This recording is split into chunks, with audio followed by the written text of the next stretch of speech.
knowing that a third carrier strike group is en route to the region and we have more Marines and soldiers who are set to land, the president saying that we will send them back to the Stone Ages. What would the next 2 to 3 weeks look like to deserve that description? Well, maximum pressure continuing on the IRGC. I expect to see another carrier there, probably to relieve Ford, who's been out for almost 270 days. Then, of course, the USS Tripoli, which is basically a helicopter carrier with MV-22s, F-35s, the 2,200 Marines that are ready to fight. She's now in the Central Command area, too.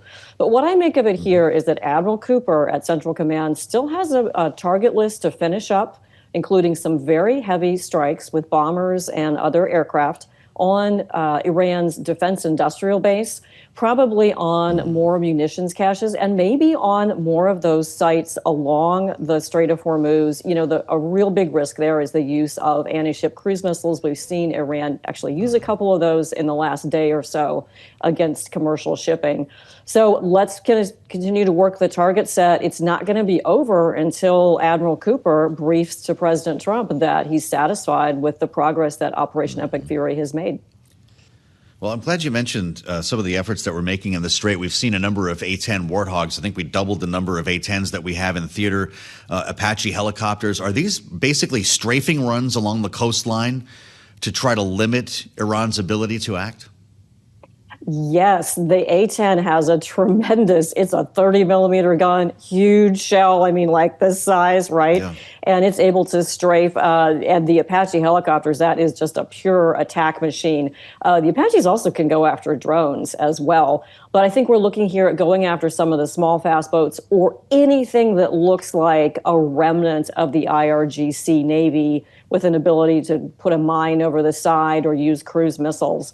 But, you know, that said, there's a lot moving in the background with the Strait of Hormuz. The European allies are going to get together next week to talk about what they might do. It's well within the capability of allies from Europe and allies like Japan and South Korea to contribute surveillance planes like P-8 and then also naval ships to do any kind of patrolling they want to. They've already done it over in the Red Sea. They're very active there against the Houthi threat. It would be easy to transfer some of that over to Hormuz, depending on what President Trump wants to do. Really interesting. You mentioned the cruise missile that Iran shot at an oil tanker just in the last 24 to 48 hours. We understand that we've done enormous damage to their military and their offensive and defensive capabilities here. But if they're still shooting cruise missiles, Dr. Grant, where are they coming from? Are these mobile launchers? Do we know where they are? Well, this is still a combat zone, and even though it's much suppressed, it's day 33 of this campaign, and there's more work to do. Good news is every time that they do take a shot from a coastal area, whether that's land-based, which could have been in this case, or from a boat, then we have that much more ability to go after that site and any of the others, because we do really have great overwatch and surveillance. A little bit alarming is that this one ship that was hit, the Aqua, is believed to be Israeli registered. And, you know, she was up there off Qatar. And it's sort of like Iran is doing a little bit of very deliberate targeting of certain ships. So you see why the big VLCC carriers are nervous. That said, you got to pull back here and think about long term. The U.S. is the one that's going to have control over this flow of oil, and we know where that oil goes. It goes to China. And Xi Jinping has got to be taking note of this changing geopolitical situation. Boy, I want to ask you about mowing the grass. This is a line that they throw around at the Pentagon to suggest instead of sending in special forces to get this highly enriched uranium and digging it out, putting it on building a runway, flying it out, which is what the Washington Post at least says would be required. We have a sense of maybe where it is. We set up surveillance and we stare at it. If we see them make a move, we obviously will go in with missiles or whatever is required to take care of that. And then we just keep staring at it. Is that a strategy? And is it safer than going in and getting it?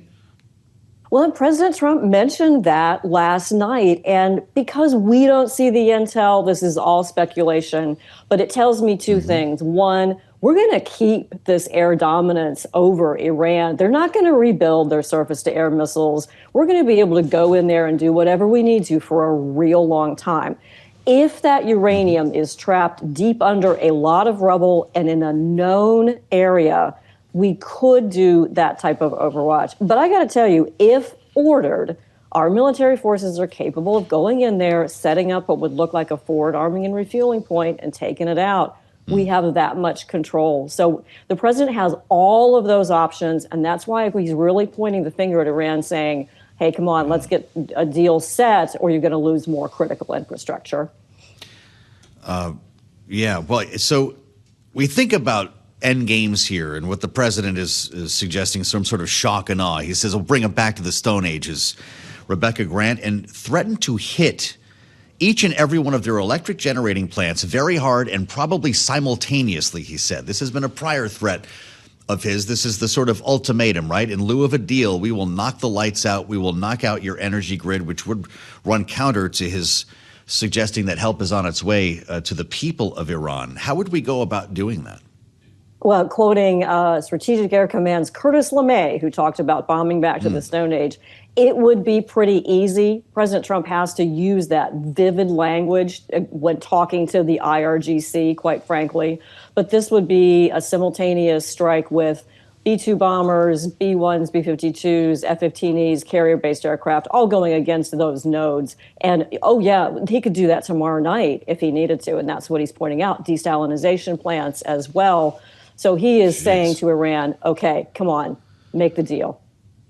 Would those be B-2 strikes, or would that be a more diverse package if we were going in to knock all of that out? I'd expect to see the B-2s very much in the mix. You know, we've only got 19, and Trump, in the middle of all this, accelerated the new B-21 Raider stealth bomber, which was great. But I think this would be several platforms. It'd be a fairly big target set. You'd want to hit it all at once. But yes, we can hit multiple sites in one night and do that. Absolutely, 100%. The Iranians need to know that we can carry that out.